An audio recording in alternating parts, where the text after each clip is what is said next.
let's move on to our next topic. And our next topic is apparently this is not new news, you guys. This article was posted back in March, I think it was or February. Is that what it is? Yeah, February 28th, the last day of February. Or this was a leap year, wasn't it? Who knows? It was. Who cares? Second to last day of February. So here's the thing. The reason why we're talking about this right now is Screen Rant. If you're familiar with Screen Rant on YouTube or even on their website, Screen Rant just posted a video. They have a series of videos called Pitch Meeting. Where one guy kind of plays like two sides of the coin. He plays the person pitching a movie idea to the executive, and then he plays the part of the executive receiving the idea and giving some notes back on this idea. And it's kind of a popular YouTube series that he does for Screen Rant and with Screen Rant. Just talking about like, hey, like every movie always has a really weird angle to it. So if you kind of like look at the macro picture of what any given movie's concept would be about, what would that pitch meeting sound like or look like? Of course, it has a very comedic slant to it. Well, in a very recent video that Screen Rant that this pitch meeting video did, they included or embedded this particular image right over here along in the video, which is an article written by Screen Rant. So the whole, because it brings up this concept of, hey, we're not going to remake a movie that everybody loves and whatever. That's not a great idea. Cut to this. I've been very vocal in saying that there are certain properties that just should not be remade or rebooted. Back to the Future primarily being one of these properties. Hey, look, if you can remake something, if you can reboot something, and you have something to say, and it's timely, and it's relevant, and you can improve upon what was already there, Ocean's 11 is the perfect example of this. The original Ocean's 11 is not a good movie. It's actually a bad movie. It's a great concept, but it's not a good movie. Just because it has the Rat Pack in it does not make it a good movie. I get it. All film is subjective. You may like it. You may think it's a good movie. In my opinion and many other people's opinions, the original Ocean's 11, not a good movie. So when they remade it in a very timely way. They had something interesting to say about it. And they added so many more interesting elements to make it a good movie. Not just a good movie, it spawned 3 sequels.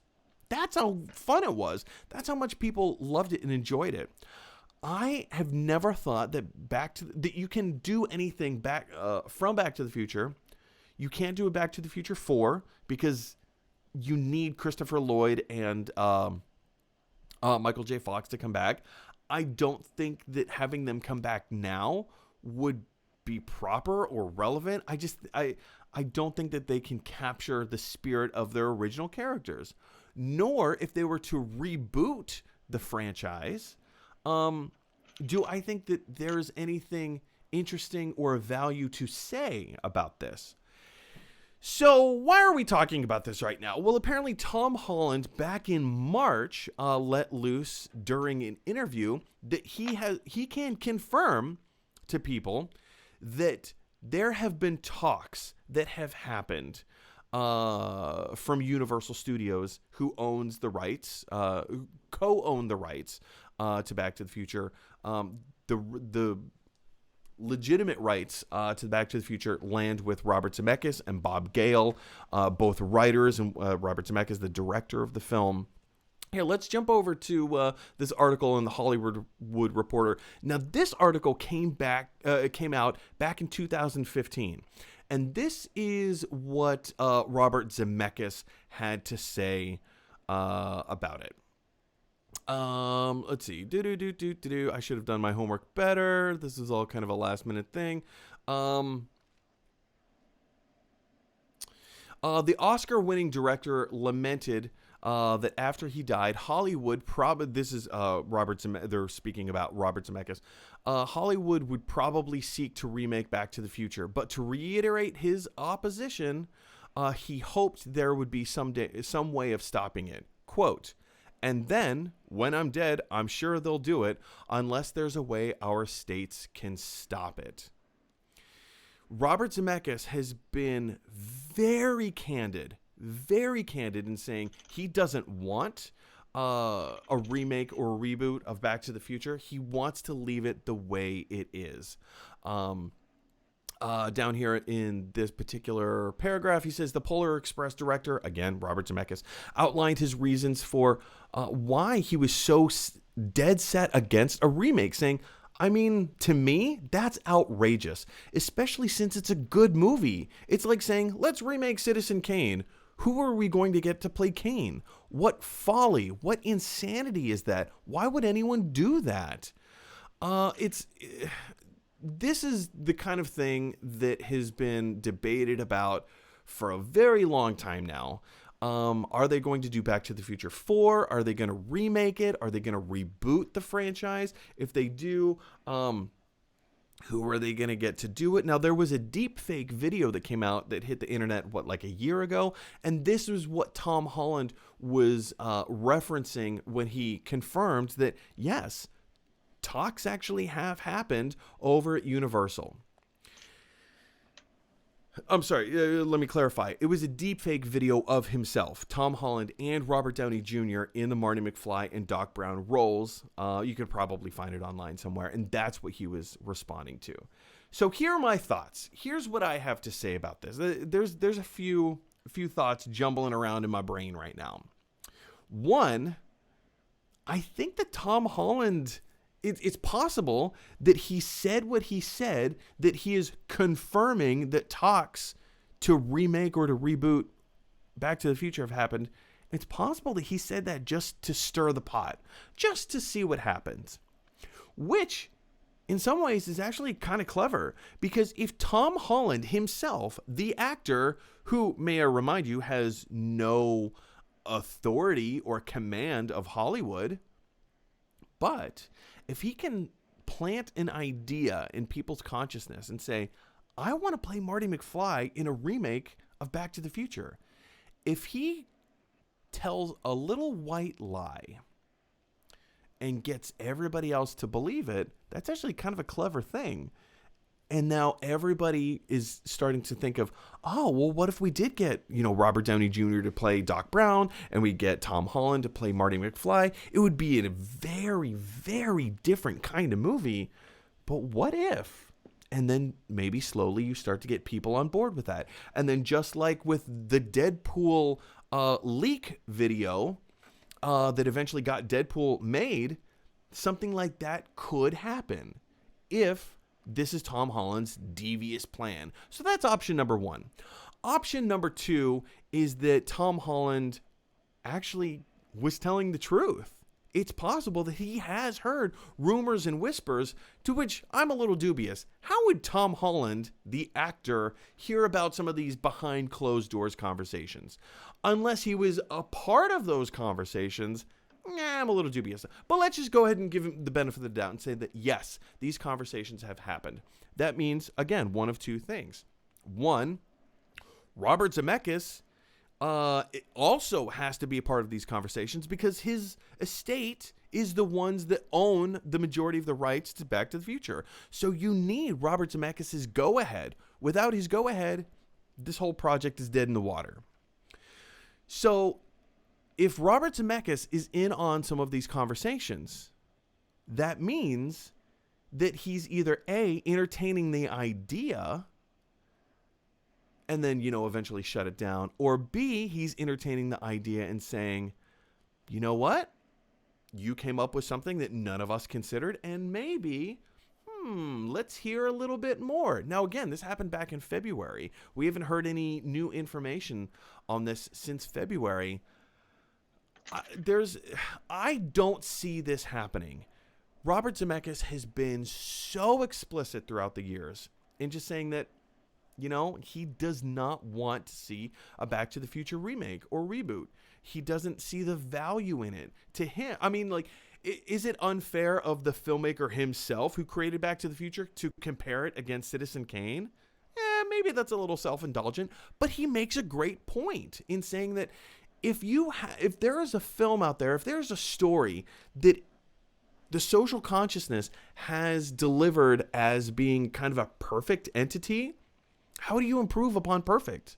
Why are you going to do this? Chris, I've laid a whole bunch of arguments out on the table. Do you have anything to add? Do you see any value in doing a Back to the Future remake? Do you think it ever could happen? Do you think it would happen? Where do you stand? The answers are no, yes, and yes. No, there's no value in it. It's the three movies are the three movies. There are three movies that I hold near and dear to my heart. I love the original Back to the Future. Back to the Future 3 was the first movie I ever saw in a movie theater by myself. Rode my bike to the movie theater, chinged it, and went and watched that movie. Yeah, they're great films. They don't need to be remade. Could it be redone? Yeah, I mean, both Robert Zemeckis and Bob Gale own the rights to it. And, Bob Gale has been making a whole bunch of comic books about Back to the Future. So this whole idea that the story is a sacred cow that can't be revisited is pretty null and void. I think that Zemeckis is the one who's holding back a film version being made of these sort of pseudo sequels. They were both consultants on the video game, or both. There were two video games, I think. Right, but I think ultimately the reason why the comic book works and what they're saying is that what makes that story work is the relationship of Marty and Doc, and the idea of recasting Marty and Doc, especially with where Michael J. Fox is in his life, feels gross. Do I think it will be remade? Yeah, probably at some point. Here's the thing. It's less that I hold Back to the Future as some sacred entity that can't be touched. It's just more along the lines of, let's get some new ideas. Let's get something new out there. Even though I'm not a huge fan of this film franchise, The Fast and the Furious shows us that the audience is willing to go on a very long journey on a new franchise with new characters experiencing a new sort of reality. It just takes bravery from the studio, and it takes talent from writers and actors and the creators, but mostly it just comes from the studio. The studio has to be brave enough. One of the reasons why I think it's exciting that movies are going to start being released on streaming services is that I'm hoping that you're going to see a renaissance of independent filmmaking, because you can get someone like a Kevin Smith, who personally I think his movies have been diminishing in their returns for over 20 years now. But you could get like a Kevin Smith to sign an exclusivity deal with a Netflix and just make a bunch of movies on Netflix. And they could be very good. I mean, that could happen. Adam Sandler could make some good Netflix films. Probably not going to. But once again, just get some new ideas. Like if they can come up with an interesting idea for what I will call a sequel to Back to the Future, meaning it would have to be something sans those two characters. It would have to be something that is interesting to the core concept and honors the original core concept. Right. Because if you introduce any characters who are connected to Doc and Marty, I feel like the first thing to jump to is like, oh, maybe it's one of Doc's kids. But the minute that you do that, you've got to explain where Doc is. You've got to explain where Marty is. And those explanations are not going to be super, they're not going to be super satisfactory to the audience. But if you did a film in which, I don't know, someone discovers the DeLorean and they don't know who it came from and they're trying to figure it out, that could be interesting. You could do something where it's a Doc and Marty in an alternate reality. I mean, that gets into a Rick and Morty thing, but so there's ways around it to make it an interesting story, but ultimately at the end of the day, you're just rehashing someone else's story. Write your own, write a new time travel movie. Time travel is such a great concept. That right there, that's a great idea. If we're talking about originality and also revisiting an original idea, what you just said of like, hey, somebody somewhere down the line in the future, somebody somehow somewhere discovers like a time machine car. Again, it doesn't have to be a car. You can turn it into whatever it is that you want. They could discover the flux capacitor. Discover a flux capacitor, the thing, or and again, it doesn't have to be Back to the Future. Call it something completely different. They found a mug, and this particular mug is the key to time travel, and like, don't call it Back to the Future. Call it something completely different. Don't rip off somebody else's IP, or rather play into somebody else's IP. Create something completely different. Yeah, I'm sure there will be audiences that say, hey, this has some Back to the Future overtones, but it gets to be its own thing. It gets to be its own franchise without having to... It's a way around the legal process, and still get to satisfy, if you really truly have something that great that could elevate the franchise, why not just make it its own thing? Well, that and this Tom Holland RJD thing, it's like, look, their relationship is cute in Spider-Man. Sure. It's real snarky, but I at no point got any sort of moment of feeling like these two characters actually have a deep affection for one another. Whereas I feel like in Back to the Future, it's what's really interesting about Back to the Future versus, let's just look at the core relationship of Marty and Doc versus Peter Parker and Tony Stark. And this goes to the writing. They tell us a lot that Peter Parker and Tony Stark have affection for each other, but they don't really show us that often. In fact, what they actually show us is that they're pretty snippy with each other, and they're pretty snarky with each other. But Doc and Marty are shown to have affection for each other. They don't tell us they have affection. They're shown to have affection for each other. And it's shown through their actions, and it's shown through the adventure that they share together. Doc is not a Deus Machina. I can't Deus say the Ex word. Machina? Yeah. He is not a Deus Ex Machina for Marty. He is as invested in the journey as Marty is. Whereas the relationship between Stark and Peter in Spider-Man, it feels very much like Marvel kind of... I don't know. I have a lot of mixed feelings about the Far From Home universe, because I just wish that it didn't depend so much on Tony Stark. That's fair. It doesn't need Tony Stark. Spider-Man's a strong enough character to not have to be built off the back of that character. And in many ways, he's a stronger character than Iron Man. But yeah, it's just like the relationships are not the same. And I get that people are like, oh, that'd be really cute if they did that for Back to the Future. But I don't really want to see RJD crack wise as Doc Brown. Doc Brown isn't a self-aware smartass. He is a crazy person. Well, it's the same argument that was had about Chris Pratt playing Indiana Jones. When that was a fan internet rumor that spread, and everyone's like, oh, even I got a little excited by it, because I'm like, you know what? I could see Chris Pratt playing Indiana Jones. I will. I hear you on that, but I'm going to push back to you on this thing and say this. The reason I would buy that more is because there is no Indiana Jones character. Indiana Jones is Harrison Ford. Like, there is no inherent like Indiana Jones character. It's just Harrison Ford. It's the same reason why casting the kid, I can't think of the guy's name in Solo, is sort of ridiculous, because there is no Han Solo. It's just Harrison Ford in a science fiction movie going, I don't know. And so I think a counter argument to that would be Sean Connery and James Bond.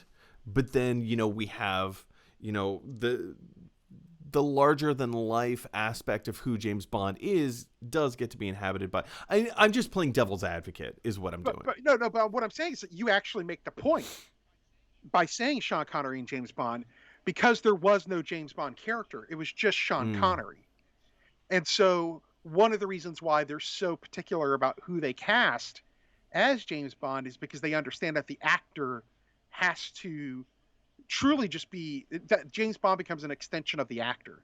So what I'm saying is like I actually could buy Indiana Jones being portrayed by different actors because there is no inherent Indiana Jones character. It's I see what just you're saying. Indiana Jones in these series of adventures. And so if you bring Chris Pratt to it and he's just like super duper Chris Pratt, then yeah, because I remember in the 90s, like old school internet rumor, there was a rumor for a period of time that I was really excited for that they were going to start remaking Indiana Jones movies with David Duchovny as Indiana This sounds Jones. oddly familiar. Wasn't it going to be like a television series? Because there was the young Indiana Jones. Wasn't there? They were going to do like David Duchovny as like an older Indiana Jones series or something?